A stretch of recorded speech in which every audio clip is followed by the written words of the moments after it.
Hello, good evening all. So I hope ಎಲ್ಲ DCT aspirants ತುಂಬ ಚೆನ್ನಾಗಿ ಎಕ್ಸಾಮ್ ಬಂದಿದ್ದೀರಾ ಅಂತ ಅಂದ್ಕೊತೀವಿ. ಸೊ ನಾನು ಕೂಡ ಕ್ವಶನ್ ಪೇಪರ್ ನೋಡ್ತಾ ಇದ್ದೆ. ನಾವೇನು ಎಕ್ಸ್ಪೆಕ್ಟ್ ಮಾಡಿದ್ವಿ ಅದೇ ಥರ ತುಂಬ ಈಸಿಯಾಗಿ ಕೊಟ್ಟಿದ್ದಾರೆ. ಸೊ ಈ ಒಂದು ವಿಡಿಯೋದಲ್ಲಿ ನಾನು ನಿಮಗೆ ಅಫಿಷಿಯಲ್ ಕೀ ಆನ್ಸರ್ ಅಲ್ಲ, ಸೊ ಅನ್ಅಫಿಷಿಯಲ್ ಕೀ ಆನ್ಸರು ನಾವು ಪ್ರಿಡಿಕ್ಟ್ ಮಾಡಿದ್ರೆ ನಮ್ಮ ಫ್ಯಾಕಲ್ಟೀಸು ಕೂತ್ಕೊಂಡು ಮಾಡಿರುವಂಥ ಕೀ ಆನ್ಸರ್ಸ್ನ ನಾನಿವತ್ತು ನಿಮಗೆ ಹೇಳ್ತಾ ಇದ್ದೀನಿ. ಸೊ ಇದು ಅನ್ಅಫಿಷಿಯಲ್ ಇರುತ್ತೆ, ಅಫಿಷಿಯಲ್ ಇರೋದಿಲ್ಲ. You can refer this for the ಏನದು ಕೀ ಆನ್ಸರ್ಸ್ ಇರ್ಬೋದು. ಮೋಸ್ಟ್ 99% ರೈಟ್ ಆಗಿರುತ್ತೆ.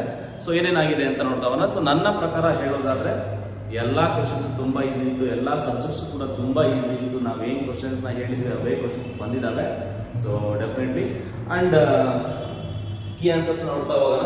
ಸೊ ಅದಕ್ಕಿಂತ ಮುಂಚೆ ನಿಮ್ಗೇನಾದ್ರೂ ನೆಕ್ಸ್ಟ್ ಎಕ್ಸಾಮ್ ಅಂತೂ ಮುಗೀತು. ಸೊ ವಾಟ್ ಈಸ್ ನೆಕ್ಸ್ಟ್ ಅಂತ ಗೊತ್ತಾಗ್ಬೇಕಂದ್ರೆ ನಿಮಗೆ ಏನಾಗುತ್ತೆ, ನಮ್ಮ ಯೂಟ್ಯೂಬ್ ಚಾನಲ್ ಕಡೆಯಿಂದ, ಸೊ ನಮ್ಮ ಅಕಾಡೆಮಿ ಕಡೆಯಿಂದ ನಿಮಗೆ ಫ್ರೀ ಗೈಡೆನ್ಸ್ನ ಕೊಡ್ತಾ ಇದ್ದೀವಿ.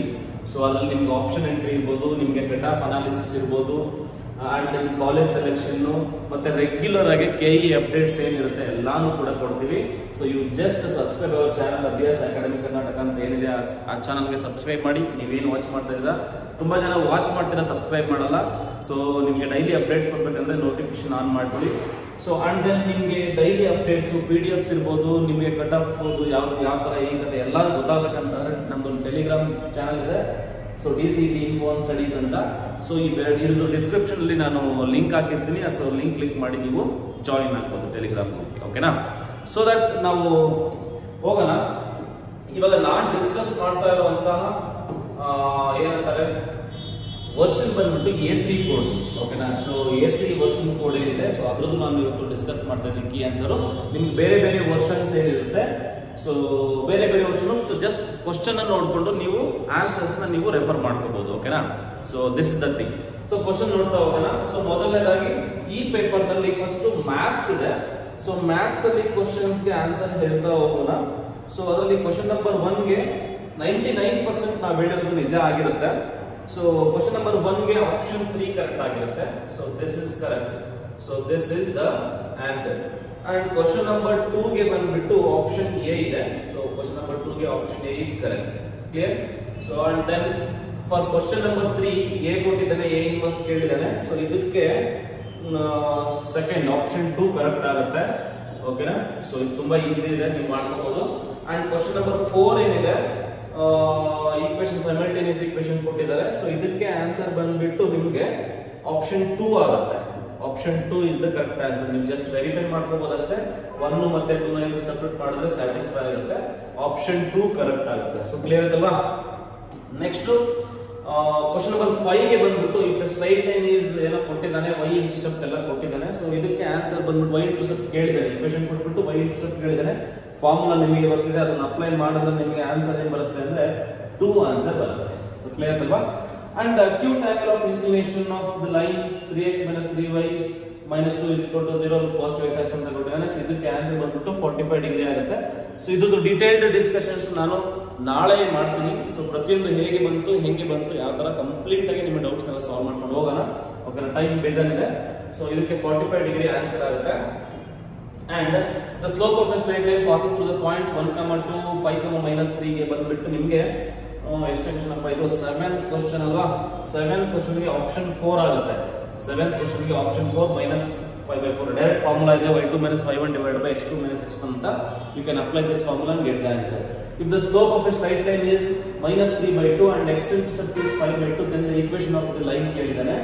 ಸೊ ಇದಕ್ಕೆ ನನ್ನ ಪ್ರಕಾರ ಇದು x ಇಂಟರ್ಸೆಪ್ಟ್ ಅಲ್ವಾ ಕೇಳೋದು. x ಇಂಟರ್ಸೆಪ್ಟ್ 5/2 ಅಂತ ಕೇಳಿದಾನೆ ಅಂದ್ರೆ x ಇಂಟರ್ಸೆಪ್ಟ್ ಫಾರ್ಮುಲಾ ಬಂದ್ಬಿಟ್ಟು -c/a ಆಗುತ್ತಲ್ವಾ? -c/a ಅಂದ್ರೆ 3. ಸೊ ಪ್ರಾಬಬ್ಲಿ ಇದು ಗ್ರೇಸ್ ಅಂತ ನನ್ನ ಅಭಿಪ್ರಾಯ. ಸೊ ಇದು ಗ್ರೇಸ್ ಅಂತ ಅನ್ನೋದು ನನ್ನ ಅಭಿಪ್ರಾಯ. ಯಾಕಂತಂದ್ರೆ ನಿಮ್ಗೆ ಆನ್ಸರ್ ಏನ್ ಬರಬೇಕಿತ್ತು, ಇದು ಮ್ಯಾಚ್ ಆಗಿರಲಿಲ್ಲ ನೋಡಿ. ಸೊ ಈ ಜಸ್ಟ್ ನೋಡಿ, ನೀವು ಅಬ್ಸರ್ವ್ ಮಾಡ್ತಾ ಹೋಗಿ, ನೀವು x ಇಂಟರ್ಸೆಪ್ಟ್ ನ ಕಂಡುಹಿಡಿರಿ. ಫುಲ್ ಈಕ್ವೇಶನ್ಸ್ ಬಗ್ಗೆ ಯಾವುದು ನಿಮಗೆ 5/2 ಬರೋದಿಲ್ಲ. ಸೊ ಹಂಗಾಗಿ ಇದು ಪ್ರಾಬಬ್ಲಿ ಗ್ರೇಸ್ ಇರುತ್ತೆ. ಅಂಡ್ 9th ಕ್ವಶನ್ ಗೆ ಹೋಗೋಣ. ಸೊ ಕ್ವಶನ್ ನಂಬರ್ 9 ಹೋಗೋಣ. ಕ್ವಶನ್ ನಂಬರ್ 9 ಬಂದ್ಬಿಟ್ಟು the line perpendicular straight line. ನಾನು ಈ ತರ ಕ್ವಶನ್ಸ್ ತುಂಬಾ ಮಾಡೋದು ಹೇಳ್ಕೊಟ್ಬಿಟ್ಟಿದ್ದೀನಿ. ನೀವು ನನ್ನ ಕ್ಲಾಸಸ್ ನ ಅಬ್ಸರ್ವ್ ಮಾಡಿದ್ರೆ ಈ ತರ ಕ್ವಶನ್ಸ್ ನಾನು ತುಂಬಾ ಮಾಡಿಸ್ಬಿಟ್ಟಿದ್ದೀನಿ. ಸೊ ಇದಕ್ಕೆ ಆನ್ಸರ್ ಬಂದ್ಬಿಟ್ಟು ಆಪ್ಷನ್ 3 ಆಗುತ್ತೆ. ದ ವ್ಯಾಲ್ಯೂ ಆಫ್ cot 60 ಬಂದ್ಬಿಟ್ಟು cot 660 ಬಂದ್ಬಿಟ್ಟು ಆಪ್ಷನ್ ಎ ಇದೆ, ಅಂದ್ರೆ ಫಸ್ಟ್ ಆಪ್ಷನ್. ಸೊ -1/√3 ಇದೆ. ಸೊ ಇದು ಗೊತ್ತಿರಬೇಕು. And then the value of cos 75 ಅಂತ ಇದೆ. cos 75 ವ್ಯಾಲ್ಯೂ ಡೈರೆಕ್ಟ್ ಆಗಿ ನಿಮಗೆ ಗೊತ್ತಿದೆ, √3 - 1/2 ಅಂತ. ಸೊ ಆಪ್ಷನ್ 3 ಕರೆಕ್ಟ್ ಇದೆ. So if the ladder is inclined to the wall with the base angle 30 degree ಅಂತ ಕೊಟ್ಟಿದ್ದಾನೆ, ಅದನ್ನ ರೇಡಿಯನ್ ಮೆಜರ್ ಅಂತ ಹೇಳಿದ್ದಾನೆ. ಚಿಕ್ಕ ಮಕ್ಕಳು ಕೂಡ ಹೇಳ್ತಾರೆ ಏನಂತ, π/6 ಅಂತ. So this is the answer. And next 13th one ಬಂದ್ಬಿಟ್ಟು sin A ಕೊಟ್ಟಿದ್ದಾನೆ, cos B ಕೊಟ್ಟಿದ್ದಾನೆ. ಇದಕ್ಕೆ ಆನ್ಸರ್ ಮಾಡಿದ್ರೆ ನಿಮಗೆ 63/65 ಬರುತ್ತೆ. ಸೊ ಇದ್ರೂ ಕೂಡ ತುಂಬಾ ಕ್ವಶನ್ಸ್ ಗಳನ್ನ ಮಾಡಿಸಿದೀನಿ. ಅಂಡ್ ಫಾರ್ ಕ್ವಶನ್ ನಂಬರ್ 14 ನಿಮಗೆ ಆನ್ಸರ್ ಬಂದು 2 ಆಗುತ್ತೆ, ಆಪ್ಷನ್ 2 ಆಗುತ್ತೆ 14 ಗೆ. ಸೊ ಎಲ್ಲ ನೋಟ್ ಡೌನ್ ಮಾಡಿಕೊಂಡು ನೀವು ಯು ಕ್ಯಾನ್ ವೆರಿಫೈ ದಿಸ್, ನೀವು ವೆರಿಫೈ ಮಾಡ್ಕೋಬಹುದು. And for this question x + 1/2 divide by x ಕೇಳಿದ್ದಾನೆ. ಸೊ ಇದಕ್ಕೆ ಬಂದ್ಬಿಟ್ಟು ಆಪ್ಷನ್ 3 ಆಗುತ್ತೆ, ಆಪ್ಷನ್ 3 ಆಗುತ್ತೆ 15th ಗೆ. ಅಂಡ್ 16th ಗೆ ಬಂದ್ಬಿಟ್ಟು e power 3x e power double derivative ಕೇಳಿದ್ದಾರೆ. If you simplify this, double derivative simplify ಮಾಡಿ ನಿಮಗೆ 58 ಬರುತ್ತೆ ಕ್ವಶನ್ ನಂಬರ್ 16 ಗೆ. ಸೊ 17 ಕ್ವಶನ್ ನಂಬರ್ 17 ಗೆ ನಿಮ್ಗೆ ಆಸ್ ಯೂಶುವಲ್ ನಿಮಗೆ ಸೆಕೆಂಡ್ x ಬರುತ್ತೆ. ಇದು ಡೈರೆಕ್ಟ್ ಫಾರ್ಮುಲಾ, ನಿಮ್ಗೆ ಇಂಟಿಗ್ರೇಷನ್ ಗೊತ್ತಿದ್ರೆ ಇದು ಆನ್ಸರ್ ಮಾಡಬಹುದು. Integration of second x is log of secant x plus tan x, ಉಲ್ಟಾ ಇದೆ. ಓಕೆನಾ? ಸೊ ಹಾಗಾಗಿ ದಿಸ್ ದ ಆನ್ಸರ್. ಅಂಡ್ ಇದಕ್ಕೆ ಆನ್ಸರ್ ಬಂದ್ಬಿಟ್ಟು ನಿಮಗೆ ಆಪ್ಷನ್ 4 ಆಗುತ್ತೆ. ಸೊ ಫಸ್ಟ್ ಮೆಥಡ್ ಸಬ್ಸ್ಟಿಟ್ಯೂಷನ್ ನಾನು ಹೇಳ್ಕೊಟ್ಟಿದ್ದೀನಿ, ಈ ತರ ಕ್ವಶನ್ಸ್ ಗಳನ್ನ ಮಾಡೋದು. ಸೊ ಆಪ್ಷನ್ 4 ಆಗುತ್ತೆ. ಅಂಡ್ ದೆನ್ ಕ್ವಶನ್ ನಂಬರ್ 19 ಗೆ ಬಂದ್ಬಿಟ್ಟು 2 ಆಗುತ್ತೆ. ಸೊ ಆಪ್ಷನ್ 2 ಆಗುತ್ತೆ. ಕ್ವಶನ್ ನಂಬರ್ 20 ಗೆ ಆಪ್ಷನ್ 4 ಆಗುತ್ತೆ. ಕ್ವಶನ್ ನಂಬರ್ 20 ಗೆ ಆಪ್ಷನ್ 4. ಇದು ಇಂಟಿಗ್ರೇಷನ್ ಬೈ ಪಾರ್ಟ್ಸ್ ಇರುತ್ತೆ. ಇದು ನಾರ್ಮಲ್ ಫಾರ್ಮುಲಾ ಮೆಥಡ್ ಮೇಲೆ ಅಷ್ಟೇ, ಫಾರ್ಮುಲಾ ಗೊತ್ತಿದ್ರೆ ಮಾಡಬಹುದು ನೀವು. ಓಕೆ, ಸೊ ಇದು ಫುಲ್ ಆಫ್ ಮ್ಯಾಥ್ಸ್ ಕ್ವಶನ್ಸ್ ಗಳು ಈ 20 ಇದಾವೆ. ನಾವು ಕಮಿಂಗ್ ಟು PMS ನಲ್ಲಿ ನಿಮಗೆ PMS ಕೂಡ ಈಸಿನೇ ಇದೆ. So which of the following are not the obstacles of project management, ಯಾವ್ದು ಅಬ್ಸ್ಟಾಕಲ್ ಅಲ್ಲ ಅಂತಂದ್ರೆ definitely earlier indication of problems option 4 ಇದೆ. 22nd ಗೆ ಬಂದ್ಬಿಟ್ಟು ಡ್ಯಾಶ್ ಪ್ರೊವೈಡ್ ದಿ ಗೈಡೆನ್ಸ್ ಅಂತಂದ್ರೆ ಪ್ರಾಜೆಕ್ಟ್ ಕನ್ಸಲ್ಟೆಂಟ್. ಓಕೆನಾ? ಸೊ 22nd ಗೆ project consultant is the answer. And repair of dam in case of damage due to natural calamities ಅಂತಂದ್ರೆ ಇದನ್ನ ಎಲ್ಲರಿಗೂ ಗೊತ್ತಿರುತ್ತೆ ಏನಂತದ್ದು, it is a disaster project. ಓಕೆನಾ? ಸೊ ಇದು ನಿಮಗೆ ಗೊತ್ತಿರಲಿ. ಅಂಡ್ ದೆನ್ 24th ಬಂದ್ಬಿಟ್ಟು dash refers to detail description ಅಂತಂದ್ರೆ ಪ್ರಾಜೆಕ್ಟ್ ಸ್ಕೋಪ್ ಇರುತ್ತೆ. ಓಕೆನಾ? ಪ್ರಾಜೆಕ್ಟ್ ಸ್ಕೋಪ್ ಇದಕ್ಕೆ ಆನ್ಸರ್. ಅಂಡ್ ದೆನ್ 25th ಗೆ ಬರೋಣ. 25th ಗೆ the process of dividing the project, ಇದಕ್ಕೆ ಬಂದ್ಬಿಟ್ಟು ಇದು task into number of task ಅಂದ್ರೆ WPS ಇರುತ್ತೆ, ವರ್ಕ್ ಬ್ರೇಕ್ ಡೌನ್ ಸಿಸ್ಟಮ್ ಅಂತ. WBS. ಓಕೆನಾ? ಅಂಡ್ ದೆನ್ ನೆಕ್ಸ್ಟ್ 26th ಗೆ ನೋಡೋಣ. 26th ಗೆ ಆನ್ಸರ್ ಬಂದ್ಬಿಟ್ಟು the project dash relieves project manager, 100% project manager is the correct answer. And then for 27, so the use of authority to channelize the activities of the project, ಅದಕ್ಕೆ answer ಬಂದ್ಬಿಟ್ಟು 27 ಗೆ project communication. ಓಕೆನಾ? So project communication is the answer. And for 28th ಗೆ PEP answer. ಓಕೆನಾ? So dash illustrate the total project work into divisions of major work packages. ಓಕೆನಾ?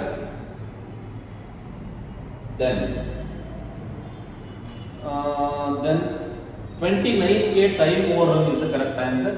Project work ಅಲ್ಲಿ time over run is the condition where in the construction of, ಅದಕ್ಕೆ answer time over run ಆಗುತ್ತೆ. ತುಂಬಾ ಜನ confuse ಮಾಡ್ತಾರೆ, cost over run ಅಂತ. Cost over run ಬರೋದಿಲ್ಲ, ಇದಕ್ಕೆ ಟೈಮ್ ಓವರ್ ರನ್ ಬರುತ್ತೆ. ಸೊ ಈ project dash creates the damages, ಅದಕ್ಕೆ ಬಂದ್ಬಿಟ್ಟು ಪ್ರಾಜೆಕ್ಟ್ ರಿಸ್ಕ್ ಆಗುತ್ತೆ. Project risk creates the damages are adverse effects on the project activities are the project deliverables. So project risk ಆಗುತ್ತೆ. So and for 31st identify the correct risk analysis which has typically one variable ಅಂತಂದ್ರೆ ಇದಕ್ಕೆ ಬಂದ್ಬಿಟ್ಟು sensitivity analysis, ಇದು correct answer.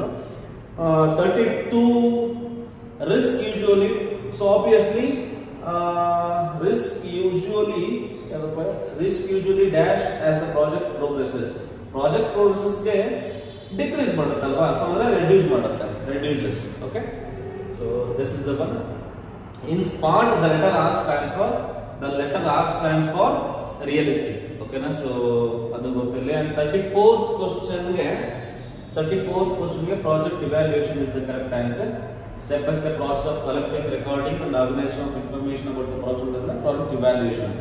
Okay, and 35th question ಬಂದ್ಬಿಟ್ಟು ನಿಮಗೆ ನಾನು A3 series question ಕೋಡ್ಗೆ ಮಾಡ್ತಾ ಇರೋದು monitoring the progress of the project ಅಂತ. ಸೊ ಇದು ಕರೆಕ್ಟ್ ಆನ್ಸರ್.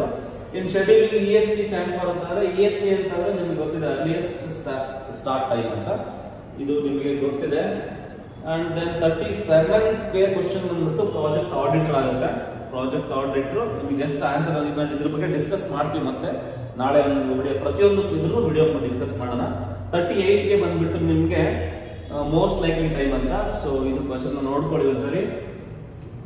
ಅಂಡ್ ಫಾರ್ 39 ಬಂದ್ಬಿಟ್ಟು 39ಗೆ project closure is the answer. ಓಕೆನಾ, this is the answer. And 40ಗೆ ಮಿನಿಮೈಸ್ ಟೋಟಲ್ ಪ್ರಾಜೆಕ್ಟ್ ಡ್ಯೂರೇಷನ್. ಓಕೆನಾ, ಸೊ ಇದು ಕರೆಕ್ಟ್ ಆನ್ಸರ್ ಆಗುತ್ತೆ, ಆಪ್ಷನ್ 1 ಆಗುತ್ತೆ.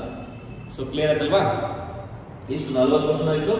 So next coming to this one, IT skills ಬಂದ್ರೆ ನಿಮಗೆ what is the output of the following ಅಂತಂದ್ರೆ A10 ಕೊಟ್ಟಿದ್ದಾನೆ, A greater than 1 ಅಂತಂದ್ರೆ ದೆನ್ ಪ್ರಿಂಟ್ 20 ಅಂತಂದ್ರೆ ನೋಡಿ, ಈಗ A is equal to 10 ಅಂತಂದ್ರೆ obviously it is greater than 1 ಅಂತಂದ್ರೆ ಸೊ ಪ್ರಿಂಟ್ ಏನ್ ಮಾಡುತ್ತದೋ 20 ಕೊಡುತ್ತೆ. ಆಪ್ಷನ್ 3 ಕರೆಕ್ಟ್ ಆಗುತ್ತೆ. The symbol used to connect two parts of flowchart ಅಂತಂದ್ರೆ ಸರ್ಕಲ್ ಅಂತಾನೂ ಹೇಳ್ಬೋದು. ಓಕೆನಾ, ಅಂಡ್ ದೆನ್ ನಿಮಗೆ ಇದರಲ್ಲಿ ಆರೋಸ್ ಅಂತಾನು ಕೊಟ್ಟಿದ್ರೆ ಅದು ಒಂಥರ ಕರೆಕ್ಟ್. ವಿಲ್ ಸಿ ದಟ್, ಇದನ್ನ ಸ್ವಲ್ಪ ಕ್ವಶನ್ ಮಾರ್ಕ್ ಅಲ್ಲಿ ಇಟ್ಕೊಳ್ಳಿ, ವಿಲ್ ಸಿ. ಓಕೆನಾ, ನೆಕ್ಸ್ಟ್ ಕಮಿಂಗ್ ಟು 43 ಬಂದ್ಬಿಟ್ಟು oval is the correct answer. 44 ಬಂದ್ಬಿಟ್ಟು CSS ಸ್ಟ್ಯಾಂಡ್ಸ್ ಫಾರ್ ಅಂತ ಅಂದ್ರೆ ಸೊ ಆಪ್ಷನ್ 2 ಇಸ್ ಕರೆಕ್ಟ್ 44ಗೆ. ಅಂಡ್ 45ಗೆ ಬಂದ್ಬಿಟ್ಟು ಸೊ ಆಪ್ಷನ್ 4 ಇಸ್ ಕರೆಕ್ಟ್. 46 ಬಂದ್ಬಿಟ್ಟು ಇಟ್ ಈಸ್ ಆಪ್ಷನ್ 2. 46ಗೆ option 2 is correct. And coming to 47 ಬಂದ್ಬಿಟ್ಟು ನಿಮ್ಗೆ ಆಪ್ಷನ್ 3 ಕರೆಕ್ಟ್ ಆಗುತ್ತೆ. ಸೊ 48 ಬಂದ್ಬಿಟ್ಟು ERP ಪ್ಯಾಕೇಜ್ ಅಂತ ಅಂದ್ರೆ 3. ಓಕೆನಾ, 48 ಬಂದ್ಬಿಟ್ಟು 3 ಆಗುತ್ತೆ. 49 which one is a type of organized structure ಅಂತ ಅಂದ್ರೆ ಫಂಕ್ಷನಲ್ ಸ್ಟ್ರಕ್ಚರ್ ಇದೆ. ಓಕೆನಾ, ಸೊ 3 ಆಗುತ್ತೆ. 50th ಬಂದ್ಬಿಟ್ಟು ಯೂಸ್ ಕೇಸ್ ಆಗುತ್ತೆ. ಓಕೆನಾ, ಸೊ 50th ಬಂದ್ಬಿಟ್ಟು ಅಷ್ಟಾಗುತ್ತೆ. 51st ಬಂದ್ಬಿಟ್ಟು ನಿಮ್ಗೆ ಡೌಟ್ ಇದೆ. ಆಪ್ಷನ್ ಬಿ ಮತ್ತೆ ಆಪ್ಷನ್ ಸಿ ನಲ್ಲಿ ಡೌಟ್ ಇದೆ. ಸೊ ಇದನ್ನ ವಿಲ್ ಕ್ಲಾರಿಫೈ. ಓಕೆನಾ, so will clarify it later. 52 ಬಂದ್ಬಿಟ್ಟು ನಿಮ್ಗೆ 52 ಬಂದ್ಬಿಟ್ಟು ಆಪ್ಷನ್ 2 ಇದೆ. So PAS. 53 ಬಂದ್ಬಿಟ್ಟು ನಿಮ್ಗೆ Google Word is the correct option. So which of the following is not a Google application ಅಂತಂದ್ರೆ Google Word. So IoT is a ಏನಪ್ಪಾ ಅಂತ ಅಂದ್ರೆ ಯಾವ್ದಪ್ಪ ಇದು, ಎಷ್ಟು ಕ್ವಶನ್ ಅಪ್ಪ ಇದು? 54 ಅಲ್ವಾ?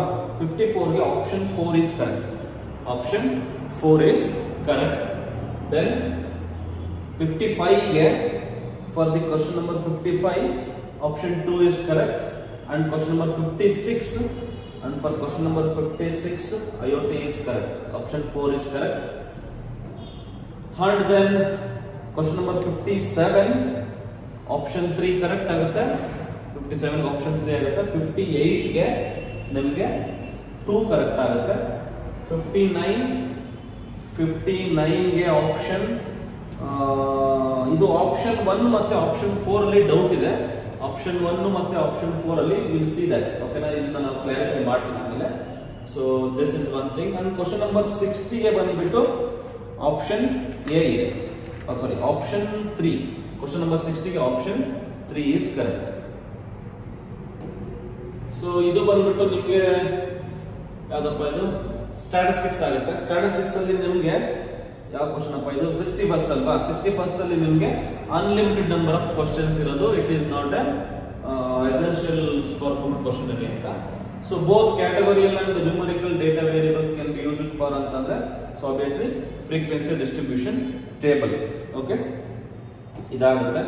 And for question number 63 option 2 ಆಗುತ್ತೆ. ಕ್ವಶನ್ ನಂಬರ್ 63 ಗೆ ಆಪ್ಷನ್ 2 ಆಗುತ್ತೆ. ಮೀನ್ ಅಂತ ಅಂದ್ರೆ ನಿಮಗೆ ಕೋಡ್ ಹೇಳ್ಕೊಟ್ಟಿದ್ದೀನಿ, ಅವರೇಜ್ ಅಂತ ಬರೀಬೇಕು. IQR ಅಂತಂದ್ರೆ ನಿಮ್ಗೆ ಹಿಂಗೆ ಸಿಂಪಲ್ ಆಗಿ ಗೊತ್ತಿದೆ.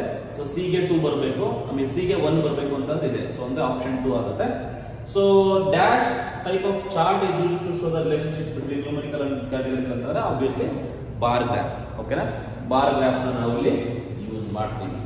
ಅಂಡ್ ಹೂ ಡೆವಲಪ್ಡ್ ಸ್ವಲ್ಪ ಕ್ವಶನ್ಸ್ ಗಳು ಮಿಕ್ಸ್ ಆಗಿದಾವೆ, ಸೊ ಅದನ್ನ ಸ್ವಲ್ಪ ನೋಡ್ಕೊಳ್ಳಿ. ಹೂ ಡೆವಲಪ್ಡ್ ಪೈಥಾನ್ ಲ್ಯಾಂಗ್ವೇಜ್ ಅಂತಂದ್ರೆ ಆಪ್ಷನ್ 2 ಆಗುತ್ತೆ ಇವನು. ಓಕೆ, ಅಂಡ್ ದೆನ್ 66 ಗೆ question which one of the following is not a benefit of data cleaning ಅಂತಂದ್ರೆ consumes more time. ಓಕೆನಾ, ಸೊ 66 ಗೆ 4 ಆಗುತ್ತೆ. And then so is Python code ನೋಡಿ ಸ್ವಲ್ಪ ಎಲ್ಲ ಮಿಕ್ಸ್ ಅಪ್ ಆಗಿಬಿಟ್ಟಿದೆ ಕ್ವಶನ್ಸ್ ಗಳು. ಇಸ್ ಪೈಥಾನ್ ಕೋಡ್ ಕಂಪೈಲ್ಡ್ 67 ಗೆ ಬಂದ್ಬಿಟ್ಟು ಆಪ್ಷನ್ ಎ ಆಗುತ್ತೆ. Yes, it's both compiled and interpreted ಅಂತ.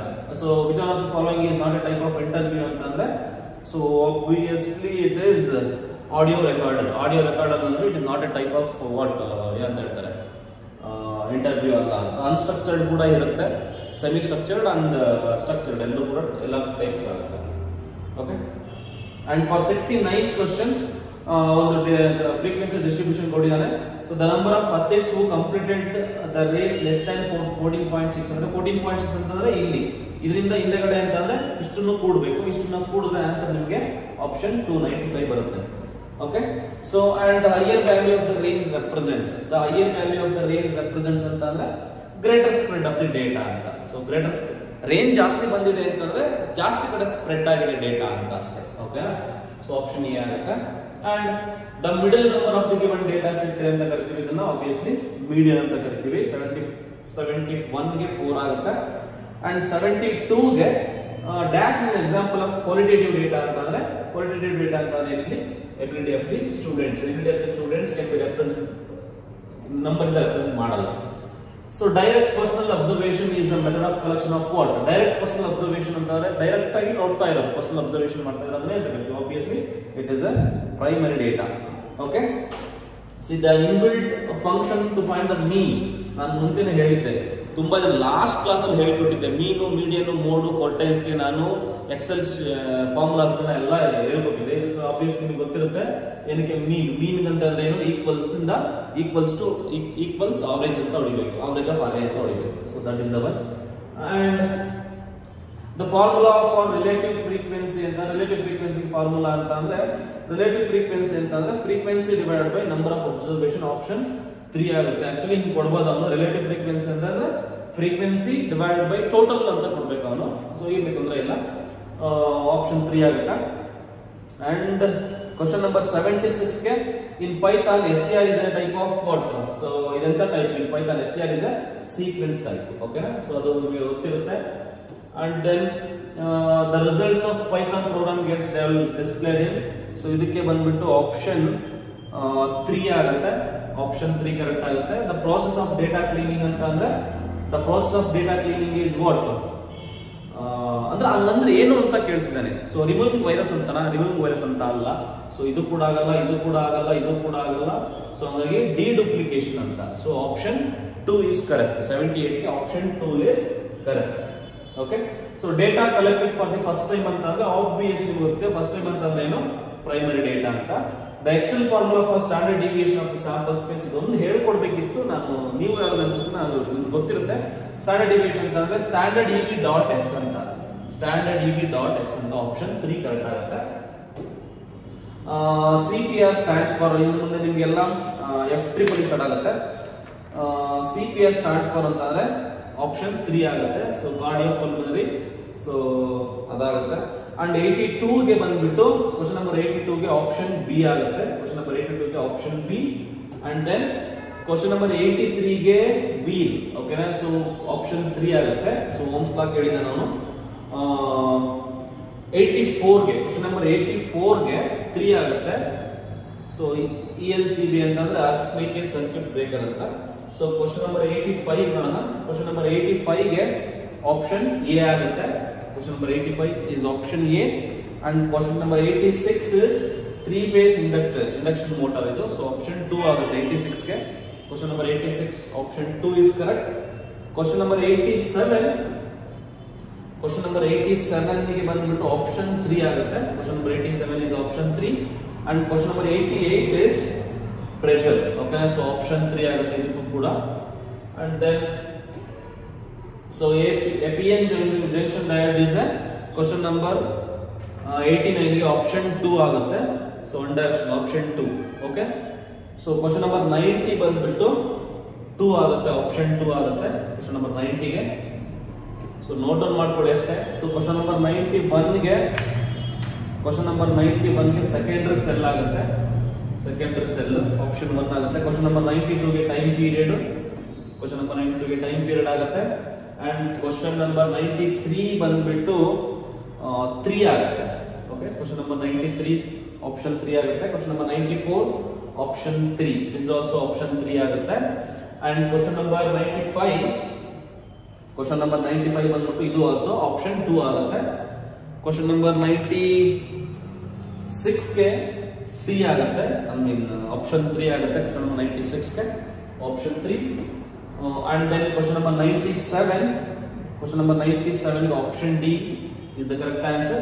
And question number 98 ಗೆ so 3 is the correct answer. ಇನ್ನೆರಡು ಕ್ವಶನ್ ಇದಾವೆ.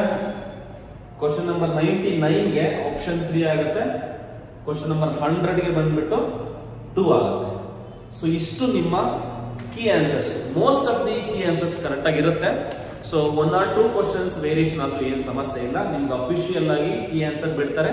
ಕೀ ಆನ್ಸರ್ ಬಿಟ್ಟಾಗ you can note down it and you can ನೋಡು ನಿಮ್ ಮಾರ್ಕ್ಸ್ ನ ತಿಳ್ಕೋಬಹುದು. ಸೊ ಅಟ್ಲೀಸ್ಟ್ ನಿಮ್ಗೆ ಇವಾಗ ಒಂದು ಪ್ರಿಡಿಕ್ಷನ್ ಬರುತ್ತೆ, ನಿಮ್ಮ ಡಿಪ್ಲೊಮಾ ಪರ್ಸೆಂಟೇಜ್ ಎಷ್ಟಿರುತ್ತೆ ಅಂಡ್ ದೆನ್ ಈಗ ಏನ್ ಮಾರ್ಕ್ಸ್ ಬಂದಿರುತ್ತೆ ಅದ್ರ ಮೇಲೆ ನಿಮ್ಗೆ ಒಂದು ಅನಾಲಿಸಿಸ್ ಮಾಡ್ಬೋದು. ಅಂಡ್ ನಾನು ಮೊದಲೇ ಹೇಳ್ದಂಗೆ ನಿಮ್ಗೆ ಗೊತ್ತಿರುತ್ತೆ, ನಮ್ಮ ಟೆಲಿಗ್ರಾಮ್ ಗ್ರೂಪ್ ಇದೆ, ನಮ್ಮ ಯೂಟ್ಯೂಬ್ ಚಾನಲ್ ಸಬ್ಸ್ಕ್ರೈಬ್ ಮಾಡಿ. ನಾಳೆಯಿಂದ ರೆಗ್ಯುಲರ್ ಆಗಿ ಅಪ್ಡೇಟ್ಸ್ ನ ಕೊಡ್ತಾ ಹೋಗ್ತೀವಿ. ನಿಮ್ಗೆ ಕಟ್ ಆಫ್ ಅನಾಲಿಸಿಸ್ ಬಗ್ಗೆ ಇರ್ಬೋದು, ಪ್ರತಿಯೊಂದಕ್ಕೂ ಕೂಡ ನಾವು ನಿಮ್ಗೆ ನಿಮ್ ಜೊತೆಲಿ ಯಾವಾಗಲೂ ಕೂಡ ಇರ್ತೀವಿ. Thank you so much for watching this video. So ಮರಿದೇ ಸಬ್ಸ್ಕ್ರೈಬ್ ಮಾಡಿ, ನಿಮ್ಮ ಫ್ರೆಂಡ್ಸ್ ಜೊತೆ ಶೇರ್ ಮಾಡಿ. Thank you so much.